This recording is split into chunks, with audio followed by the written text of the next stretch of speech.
Good.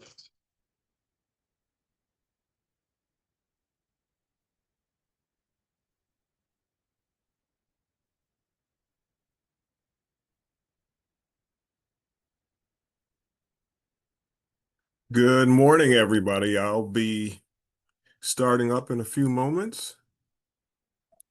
Morning. Morning.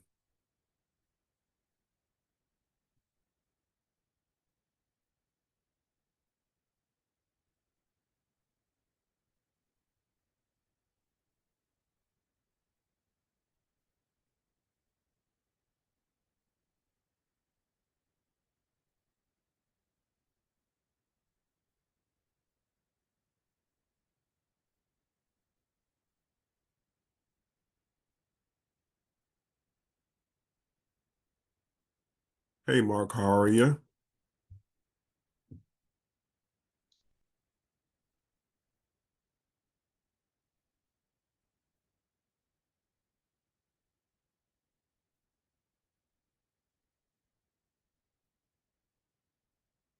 We're going to give it one more minute, then we're going to go ahead and get started.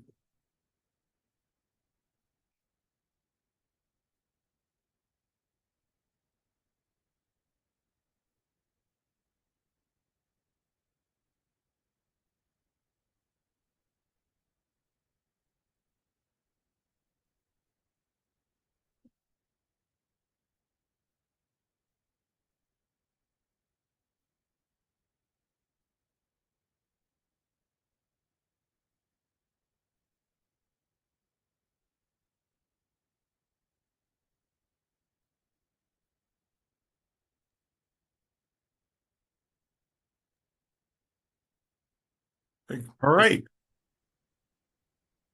Hey, Mark. See you, man. Good to see you too. Welcome, everyone. Today, we're going to walk through why competency models fail, and more importantly, what you can do to make them work. The good news is if you think about a few key things and do them right, these models can really be high impact tools for performance training and leadership development. It's one of the top requests that I often receive from clients. They usually want to have a conversation about competency models, what's the best way to do it, and usually are looking for guidance, support, and oftentimes there are several questions that they don't necessarily ask that I think would help them a lot as they go upon that track to figure out how do we develop this competency model. So today, I'm going to try to answer some of those questions. We won't get through all of them. Since we have a small, intimate group open to any questions that you may have, and I'll do whatever I can to help you. So, most models look good. The question is, do they work? And in my experience, when models are tied to business outcomes, coaching and training, they drive real results. So I want to kind of explore how do you get there? And one question I often get is how do you get managers to actually use the model?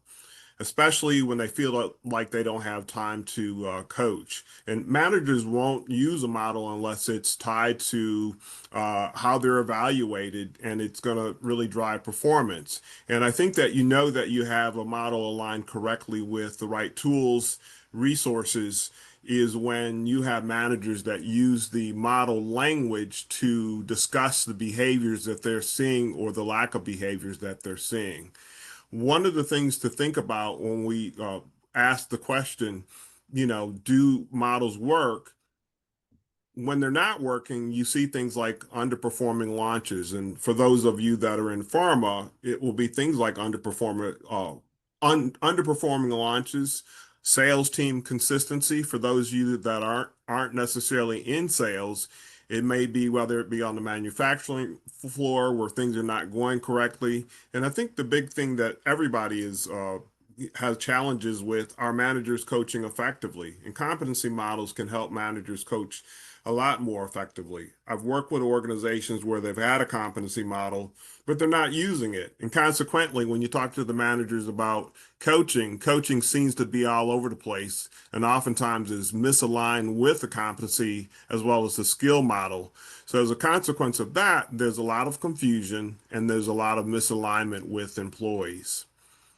And then the last question is, what does good look like? I was having a conversation the other day with a potential client, and one of the things that they were looking for is building out the competency model so that they could think about what does succession planning look like.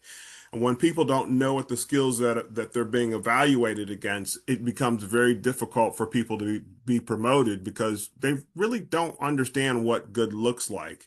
So when you look at this picture here and you think in terms of the competency model is oftentimes just the tip of the iceberg. There's a lot of stuff that goes on underneath that creates a lot of confusion as well as misalignment. Ultimately, if it doesn't drive performance, it's just noise. So I guess the question is, why should you be listening to me? I've worked in the pharmaceutical industry for 30 plus years. Prior to that, I spent 6 years in the military. And I can tell you that the military didn't have a competency model, but it was very clear about what you were supposed to be doing and what the day-to-day job entailed. There are always some level of field manuals that you could look at and get an understanding of what the job is. When you go to corporate America, a lot of organizations do have competency models. And so, within the pharmaceutical industry, I worked as a sales representative, a hospital representative, director of field operations, as well as a training manager. So I've seen a lot of models from a field perspective, from top down. And most of the models that I fortunately had an opportunity to work with were pretty successful. I helped build models that help drive one company from 2.4 billion to $4 billion in revenue growth. And then I also helped build another model that helped the product become market leader. So whether it be a consultant working with market access, sales, L&D, H&R teams, I've been at your position. I've sat at the table. I've helped drive a lot of these. And it started early on. As a sales representative, I was involved as a part of focus groups that helped build out the models, talking about my specific role and what that looked like, all the way through even as a hospital rep. And then as a training manager, had the opportunity to roll out a competency model within the organization. And then working with several other organizations, had the opportunity to work on competency as well as skill models. And in fact, in some of those roles, the big reason that they brought me in was to ultimately work on a competency model. So you might notice in some cases, if you move from one organization to another, you're there to solve a specific problem, and that problem oftentimes starts with skills and competencies. So I want to pause right there to see if there are other questions that you may have that are things that are on your mind before I jump into some of this information here. Mark? No, it's pretty straightforward, Keith. Okay. All right. Thank you.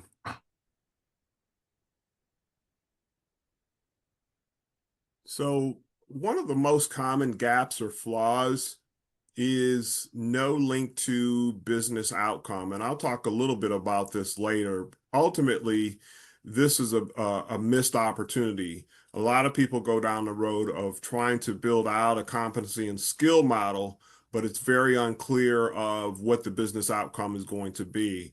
In fact, in conversations oftentimes when people reach out to vendors, it's not clear about what's trying to be solved. And so there's nothing that model is going to I guess anchor against. So it becomes very difficult.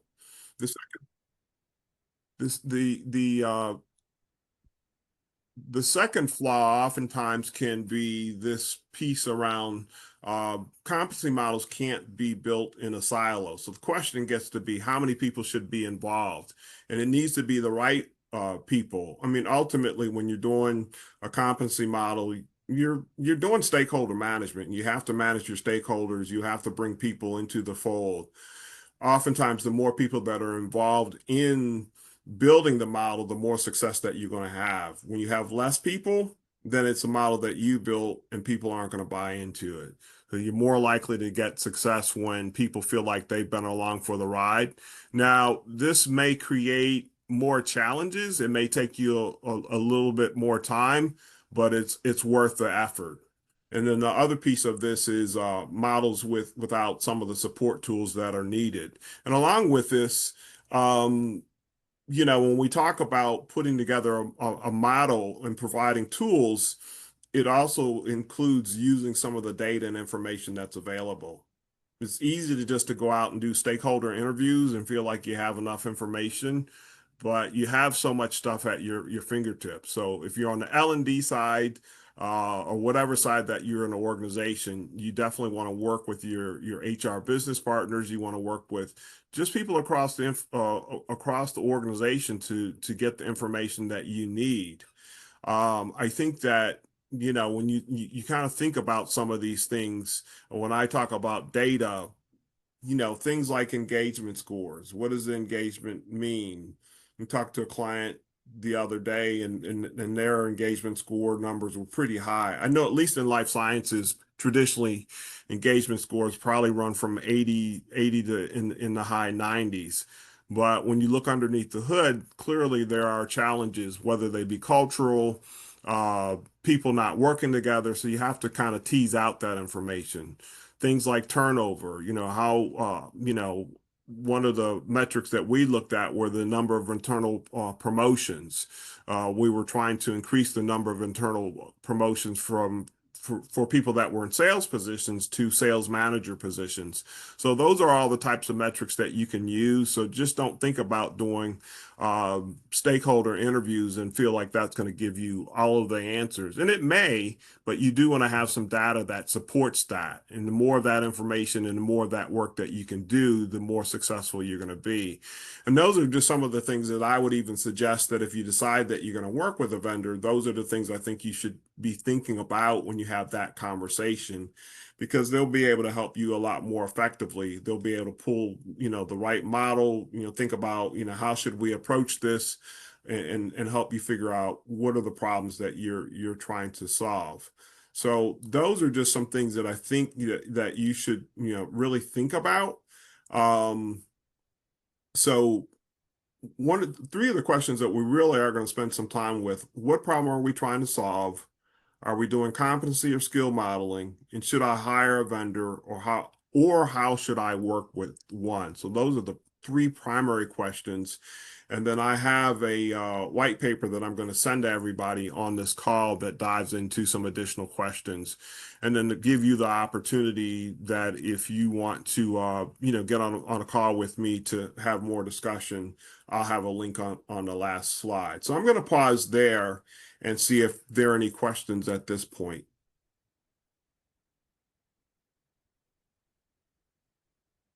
All right, we are going to keep moving. So one of the key things is, what are competencies, skills, and behaviors? So when I think about this, in a lot of organizations, many organizations will have a competency model. And so when I say competencies, think in terms of how does work get done. And when I say that, usually competency models are broad and they cover the entire organization. So you may have 6 or 7 competencies that go across the organization. And then depending on the size of your organization, you have so many you have so many roles that ultimately it doesn't get you to what does the day-to-day look like. So people have a broad variety of how they call them. In some cases, they're called functional skills. They may be called functional technical skills. And I think in terms of a skill, generally a skill will have 3 parts. So there's the title of the skill, the definition, and then the key behaviors. And then the skills are a set of behaviors that are observable, measurable, and critical for successful performance in a specific job. So, for example, in a lot of organizations, let's say that there's the sales part of the organization. There will be competencies that'll go across sales, marketing, project management. Those competencies might be, think broadly.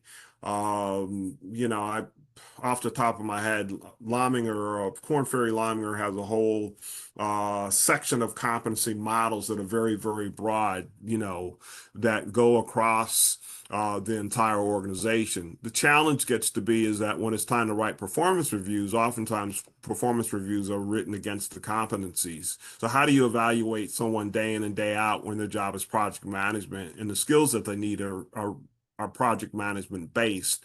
So that's when you come up with these functional skills that give you specific ideals around this is the job. Let's just say, for example, even in a manufacturing plant, for a supervisor, some competencies may be a lot more important, but ultimately for the person that's doing a day-to-day job on the floor, there are specific things that they need to do day in and day out to be successful. So those are just some of the differences between competencies and functional skills. So in a lot of organizations, they will have a competency model, and what they're asking for will be functional skills that tie it back to specific roles. Now, here's the challenge. You have a bunch of different jobs, and sometimes you can't map every job to a functional skill. So you have to make a decision of where you're going to spend the time and the effort to be able to do that. One organization I worked with, they primarily focused that time within the commercial organization around the sales and market access roles. So that was where they spent the time with the functional skills. Ultimately, the functional skills needed to align back to the competency model. And then usually you try to do is put those functional skills within a cluster that match up to the competencies. And then behavior. So when we talk about behavior, each skill can be broken down into dimensions. So when I say dimensions, there's kind of it might be core, advanced, or expert, or whatever language that you want to use. So somebody comes into the organization, they're learning their role, that's at that lowest level. There are certain things that they should be able to do after a certain amount of time. And then you may have what might be advanced. And this person might be somebody that's been in the organization maybe 3 to 5 years, they're performing at a high level. And then experts the highest level where they may be teaching people, they may be helping out. Those are your people that are they're more than just proficient, they're really great at their job. So it gets to be a challenge because some people will do like a 3 level kind of dimension, and some organizations will do 5. The challenge can be is that we default to what's easiest. So there can be a tendency for people to put in, your skill set is here right in the middle, if somebody's been within the organization for a long time. So that's why it's important to be able to walk through and have discussions about the behaviors.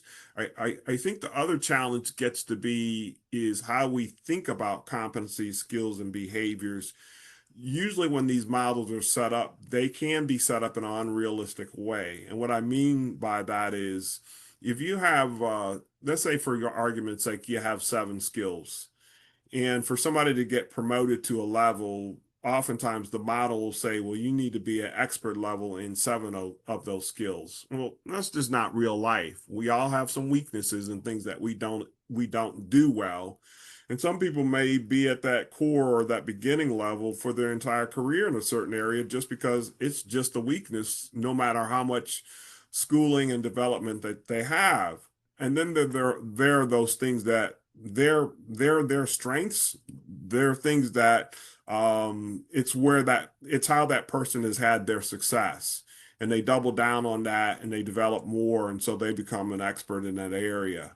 So sometimes these are skewed. And so when we have these developmental conversations, it gets difficult because we're talking about areas where people are traditionally weak. It doesn't keep them from performing at a high level, but we're asking people to do things that I consider a little bit unrealistic. So that can be the downside when we talk about competency, skills, and behaviors. What does it take to get promoted? Where should somebody be in certain skill sets? And I think about sales, for example. You have some reps, they're okay. They're just average of product knowledge. We can argue and say that they're core. They can do the core elements of the job. Maybe on the sales side, they're great. That's why year in and year out, they're the, top sales representative. You may have somebody that's on the flip side. They may just be core in selling skills, but because they have great business acumen, they have great product knowledge, they do extremely well.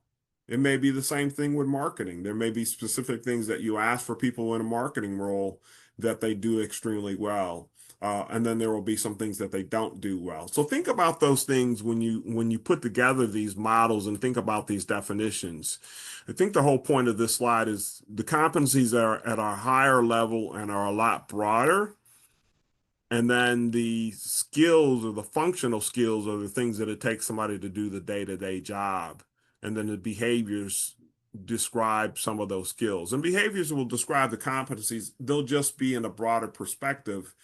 So for example, business acumen for sales representative probably going to look a little different than it will for a marketer.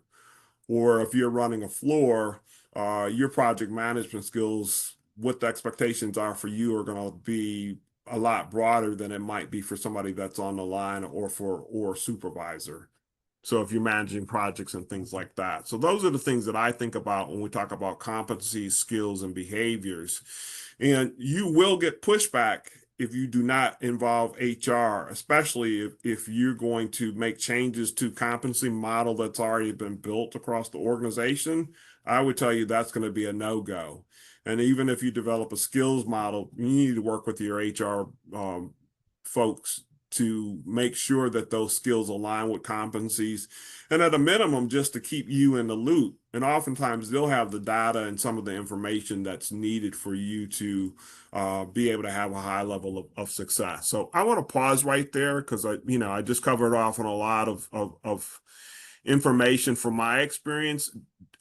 Just curious to know, does it resonate? Are there other experiences that you've had? Would love for you to share.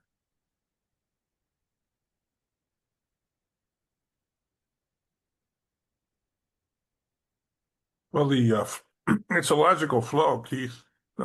Competency, I was curious about what that meant, competency models. So it's very, very helpful to see your explanation and learn from it. And I like the explanation of competency, functional skill, and behavior. It just helps to see definitions because you hear those terms tossed out there. So yeah, thanks for that, Mark. Yeah, the terms are tossed from there, and sometimes people will be talking about competencies and they may be skills, and when you look definition wise, they can be very similar because competency models oftentimes will be in 3 dimensions and there will be a description around them.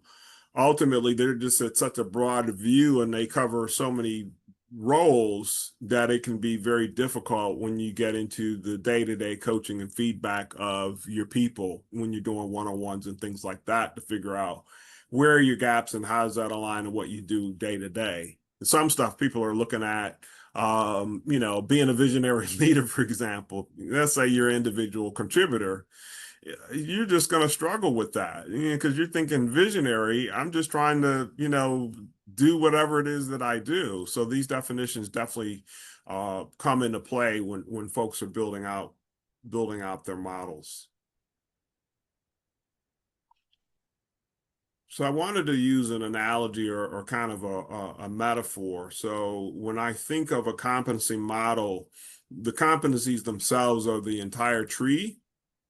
The branches are the skills, and then the leaves are the behaviors. So hopefully this will help you visualize what a competency model in theory should look like. So here's I think one of the biggest things, I say a model without a business problem is problematic. So I think you have to start with a clear business problem, and that's what separates a model that performs from one that gathers dust. We were having a conversation with a client. We have a follow-up call with them, and our questions revolved around what's the problem you're trying to solve. the feedback that we had gotten is they had already they were building out a leadership curriculum. And so the feedback we received that they pretty much had built out the curriculum. And based on their experience and knowledge, they could do that. In a lot of organizations, you have people that can build out the curriculum. Any one of us could sit down if we're going to put together a leadership curriculum and figure out, here's what we need, here are the competencies and skills just from our knowledge of being in the business world. Ultimately, if you do that because you haven't gone through all the proper steps and gone through the process, it's going to create some challenges. These are just some common things I've seen. Product launch performance. Maybe the product has not launched, or you're looking to make sure that the product launches well. So you go back and you look at some of the skills, some of the things that you're trying to accomplish with the product launch. And so you come and you look at a skills model or competence. In our case, it was more of a skills model. Formulary access. So I joined one company. I had a responsibility for account management training. And one of the challenges with the product that had been launched for a couple of years was getting that product on hospital formularies. And so a lot of the work that we did around building the skill model was around them being able to get formulary access. We talked a little earlier about internal pipeline for leaders.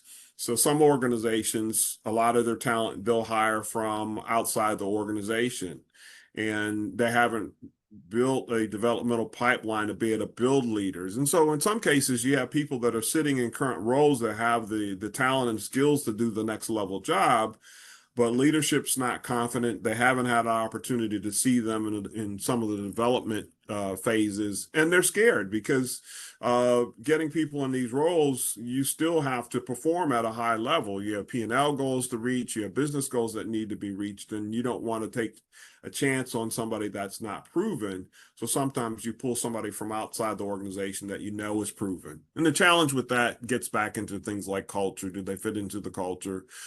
The role that they're taking is a role for this specific company versus the company that they were at, and that company operates differently than the current organization. Promotion criteria, competency models definitely help, with promotion criteria if you're trying to help people get promoted. And that goes back to this internal pipeline for leadership. And I look at this at two levels. So you have promotions that you're looking to get people promoted from one level to the next level. Maybe they're an individual contributor and they want to be a first line manager, and then maybe they're going to make that leap from first line manager to second line manager. Director level, then you start looking at what's that internal pipeline to that VP level and to the C-suites level, as well as talent readiness. And then you look at sales team inconsistency. Those are all things that fall into problems that can be solved. And then in this case, and when with this company that I was at, where we worked on the model, the goal wasn't, I don't know if the goal was to be the market leader. I think ultimately it was for the product to perform at a higher level. Ultimately, what happened is we became market leader, and part of it was because when we looked at the hospital role relatively to the people that were in its competitive set, we were kind of in the middle. So if there were four or five companies that we looked at, I think we were in some cases three, because it was a co-promote and a co-promotion product company. Reps were seen at a higher level than the reps that we had.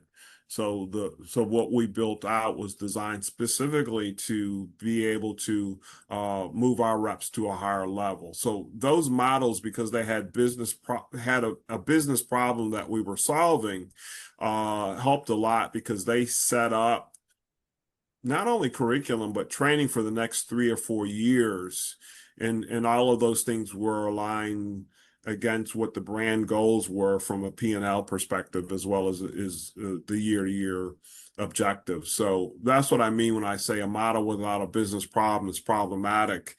And usually what happens is people have an idea of what the problem is, but everybody doesn't necessarily agree. So in your mind, you might think, we need to build an internal pipeline for leadership. But you need to get all the stakeholders involved in that and have some level of agreement that that's the problem that we're trying to solve. Or somebody needs to say, here's the problem. So problems present opportunities. And I think that's the great thing about building skill models is that they really do present opportunities for people. When you look at things like inconsistent performance, middle performers stuck, what does good look like for the role? Those are all problems that should be thought about. And Hey, then there needs to be some level of discussion in getting people on board with that. So I want to hey, pause Keith, I had a there. question. Oh, Go Yeah. ahead. Go ahead, Donnell. I was going to say I had a question for the business problem. In your experience, should an organization focus on three business problems or one at a time when what they'll use is kind of the skills model? Like, what's your suggestion in that case? Yeah, Darnell, I think it should be I'd say the number one problem, because usually when there are two or three things, they all kind of fall together, if you know what I mean. If I think back, one organization that I was working for, and I had a responsibility. So they built out a model. Um, One of the reasons for the model was to prepare the company to take over responsibility for their product. So we're building a lot of infrastructure within the organization. There weren't a lot of managers, so we went from a few managers to a lot within a 2 or 3 year period. Well, behind that were things like internal pipeline for leadership, promotion criteria, talent readiness. But the number one problem to solve for was to be able to go to market, make sure that people were prepared to have go to market skills. And so I think if you think in terms of the problem overall, what's the one problem that if we do X, it'll take care of all of these things below us. That makes sense? Yeah, it does. Thank you. Okay. All right, great. Thank you. Any other questions around business problems in thinking through that?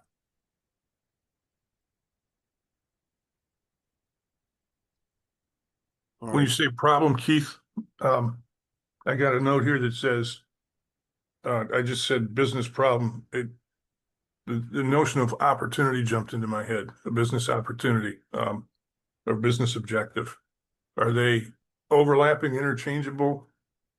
Yeah. So yeah, I think they can be one and the same. So when we're having conversations with people around what's the business problem, we'll get a bunch of different things. So I've had a couple of conversations with a couple of different companies where they're revamping their entire leadership curriculum.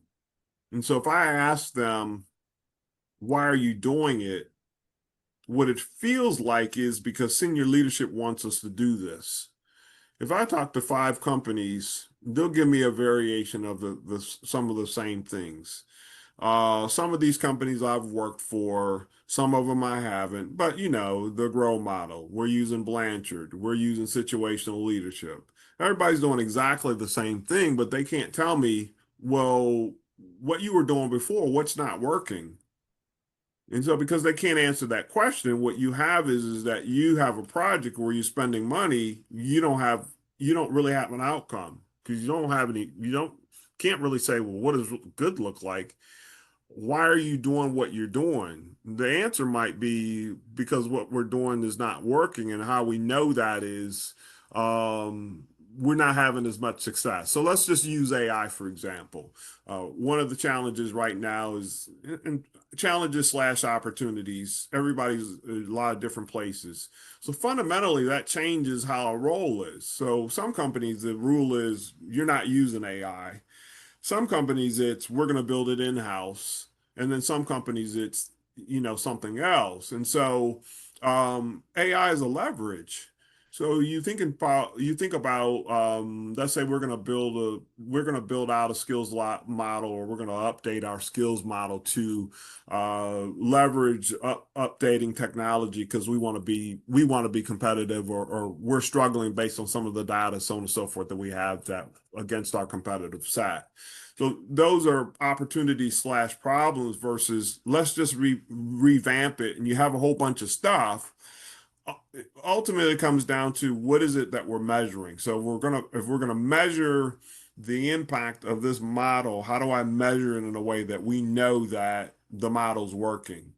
And so if the number one problem is, in this case, at least with this one company, was sales and sales results, we can go back and we can look and say, yeah, market leader, it was a success versus all of these little things. So yeah, Mark, I think it is a good way to think in terms of it can be an opportunity, um, kind of in a way of a problem. And part of it is that it's a thinking exercise at the end of the day. And asking people to do is to go through a thinking exercise. What happens is people have some rationale, but they haven't spent enough time thinking about what is it that we're trying to solve for. And because they haven't thought enough about it, they may not get the results that they want because they haven't spent enough time in the discovery assessment phase, figuring out what is it that we're trying to accomplish and why. Good, thanks. Any other questions around the problem piece before I jump into this build in-house or bring in a vendor? So this is the question. I don't know if I get this question, but it's the question I used to think to myself when I was sitting on the other side. Should I build it in a house or bring in a vendor? I remember I started in one role and I was going to go and do the competency and the skills model and do the needs analysis and everything. And then I realized, and I have a day job. So, in my experience, and this is just my opinion, bring in a vendor. Now, you got to do your part, but I think that bring in a vendor. And so one I call perceived credibility. An external vendor is seen as an objective expert. you know, the internal team may lack the authority to close and too close to the internal politics. So sometimes those things can get in the way. You're influenced by people on the team. You want to have an objective observer. The the vendor gives you that opportunity. Speed of execution, generally an external vendor will have some pre-built tools, some processes and methodologies. You may have competing priorities and may only have one approach. And I'll say that working with outside vendors was advantageous because I just learned other methodologies. So one organization, they use a methodology called the Gilbert model. And what the Gilbert model does is what they did is they did interviews with top performers. And what they did is they observed them in their element, whether it be a call with their team, a leader in their day-to-day job, and they would do some observations. And then what they would do is they assess that against what the average person did. And then they would ask that leader the question of, well, where did you learn that skill? And then go back and look at the model in the curriculum to say, here are the gaps that we have in the curriculum. Would have never learned that, had never heard of the Gilbert model.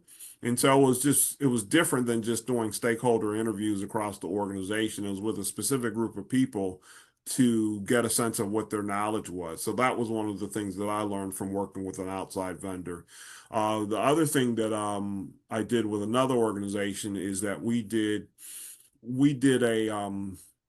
talk to external customers. So a lot of times what I will recommend is not only do you do internal uh, stakeholder interviews, focus groups, those type of things, I will also recommend that you talk to your customers because your customers will have some insights. Now, obviously, on the sales side, it can be a little easier because sales customers have some insights into one sales team versus another sales team or salesperson or any type of account management, those type of things. But even if you're in other types of businesses, you compete against other competitors. So sometimes it's good to go out and talk to your customers because they're working with more than one company that's very similar to you to get a sense of where your gaps might be because they'll have an ideal, and it'll also give you some insights into what's going on in the marketplace. Are we falling behind? Are there tools and technologies and processes that other organizations are using that other people see that we aren't using that we need to get skilled up on? So those are things that I found were helpful by bringing in an outside vendor. And then there's the opportunity cost. It frees up the internal team. And another thing I like to say is, are you trying to be a strategy person? Are you trying to be a tactician? I know from a learning and development standpoint, oftentimes training people end up being doers.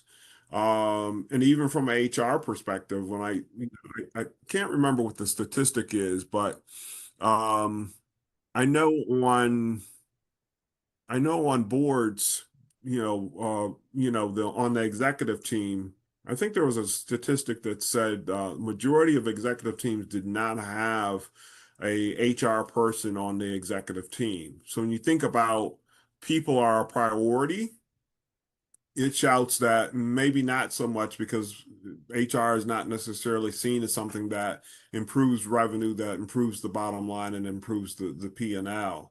So I feel like that when you're thinking about, competency work, it allows you to focus more on the strategy piece, building the stakeholders and building the story than actually doing the day-to-day work. So that's why I would opt for bringing in a vendor. And then benchmarking insight. External vendors offer outside perspective and can challenge assumptions because they're working with different companies, even when they're not even necessarily closing or getting that business, they are having conversations with some of your competitors and folks that you work with. And so you want to have some insight into what they're thinking, what's going on in the marketplace. Now, from an internal team standpoint, you're going to have a deeper understanding of the organization, the organizational dynamics, the culture, as well as the team dynamics. So that can be an advantage if you're not going to bring in a vendor. And then the other part of that is from a customization standpoint, if you bring in an external vendor, you're going to have some level of upfront investment. If you do it internally, theoretically, it can be lower out of cost, but there's a hidden internal cost because there's that opportunity cost. You have an hourly rate, on your salary, and when there are things that you're not doing, there's only so many things that can be done in the day. I would say that yes, you bring in a vendor, but I also say you've got to do some of the heavy lifting also. You've got to have some of those conversations and at a minimum get a sense of what's the problem that we're trying to solve, because that'll go a long way in helping your vendor be more successful in what they put together. And then I think on the other back end of that are the resources and tools on the back end, because that oftentimes can be a miss, is to have, some tools that are put together, because as a manager, it helps to have a guide, on if I'm in sales and something converts that language that tells me here's how I write my field coaching report, here's the language I should be using, or specific roles to give you an opportunity to kind of bridge those gaps. That goes a long way in getting that up to speed. And that can be done jointly. You may have an ideal of what you want. You can ask your vendor to pull those things together. So let me pause there for a moment, because I know that this is I know one of the questions I used to ponder, and then just around methodology and things like that. So let me pause here. What questions do you have at this point?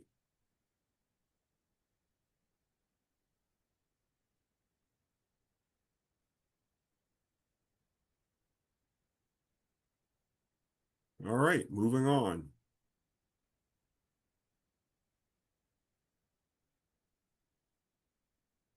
So when we think about it, we think in terms of once you build a competency model, think in terms of the curriculum because you want to do something with that model that you've put together and then the results that you're looking for. So you can use it to drive onboarding, coaching, as well as field tools.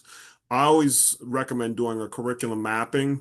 That's just mapping the courses that you have against the model and see where the gaps are. And that gives you a sense of additional training and development that people need. And then you can align that with CRM systems, HR systems, and those type of things, working closely with training and HR engagement. As I said earlier, training not tied to performance is wasted. This is just a couple of quick case studies. One company worked with, there was a 64% revenue growth over 3 years with building out a skills model. So we aligned the skills model with the company competencies. We started initially with the market access team, and then we did the sales reps, and then we did sales leadership, and then the model went global. It was interesting because as we did stakeholder interviews, focus groups, and those type of things, we could tell that the market access team had improved because the complaints that we had gotten earlier from doing some of the other interviews had disappeared. So we saw improvement along the way, and then we also saw some revenue increases. Things that help. There was a field resource guide. We did case studies for some of their meetings to help managers get an understanding of the skills model and how to coach it, and then improvement in their leadership curriculum. So those are things that we did. And then these are just some other things that happen. And I've kind of talked about it earlier. We were looking to improve hospital performance. We did market insights with external customers. We did focus groups, stakeholder interviews. We were able to identify skill gaps and build a curriculum. We focused training on the gaps over the course of 3 years. One of the things that comes up sometimes is that there is a reluctance to do competency and skill modeling because the organization doesn't have an appetite. One of the things that you can do is you can put in all of the work and the effort because you're trying to solve a problem. You don't have to publish the skills. When we did this with the hospital team, we didn't publish it as a formal model, but they were the skills that we were focused on that we wanted to build because we were looking for a specific result. And that did result in the product becoming a market leader. So I've had some conversations with folks that there's just really not an appetite in the organization to do that, but ultimately you're trying to solve a problem. So going through the effort can help you solve that problem, even though the model itself kind of sits in the background. It's like having a North Star. Think of it as having a North Star. You have this North Star that helps you be able to move forward. So those are just a couple of the cases that I have. I know we're coming up here on time. We've got about 10 minutes or so. So at this point, the question is what to do next. You could schedule a complimentary 30-minute consult with me to identify whether your model is working or where you're stuck, or if you just need some help. You can click here, and that will take you directly to my calendar. And then I also have a white paper that I did that has 8 or 9, I think it has 10 questions that commonly come up that I will send out to everybody on this call so that you will have that to be able to put into your toolbox. So with that, what questions do you have of me? And hopefully this has been helpful for you.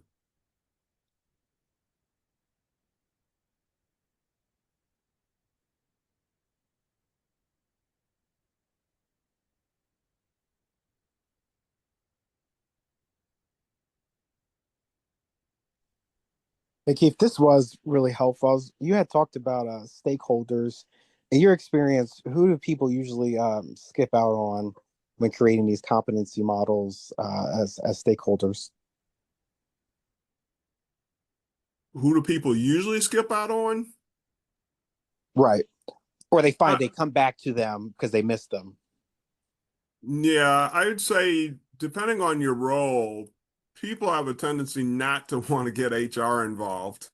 And I'd say the earlier the better, because they ultimately are the holders of the competency model. And even if you're doing skills model, you should, your HR folks should be one of the first people to go to. And then I'd say talking to more people is probably better than talking to less people from a business perspective. But I would probably say that those are probably the first folks. And then depending on the type of organization that you're in, I think those folks that are directly involved in the day-to-day operations and then folks at the most senior levels should have some conversation, because oftentimes they're the ones that will generate what the need is, or will say we need to do X. And I think what happens is that there's a tendency for the people that have responsibility for doing the execution don't ask enough questions. So, for example, in the case in the one organization where they're revamping the entire leadership curriculum, the training teams never asked deeper questions around what's the why behind it? What are we trying to accomplish? What are we trying to solve for? So even in your case, Darnell, it's the same thing. So for example, let's say you want to build out skills because you're focused on safety, for example, having conversations with quality as well as HR, some of the other folks gets to be very important, because you'll start to get a common theme and get some insights into some of the things that are going on, and then try to figure out, what's the problem that we're trying to solve, and figure that out. And I would probably start with just writing out a list and answering the question of, if we do this, who gets impacted by it? So every level of the organization, because it's also easy to skip out on the end user. So if you have people on the floor, for example, you need to talk to them too, because it impacts them, not only their supervisors, but it impacts them. What does it mean for them? How can you set stuff up that gets to be easy for them to be able to execute? Yeah, that was helpful. Thank you. Okay. Well, I learned a lot, Keith, so thank you. Thanks, Mark. Thanks for being on. Any other questions? And I think everybody's relieved that you're giving them back some time. It's only a few minutes, but I will be sending the recording out to all of you.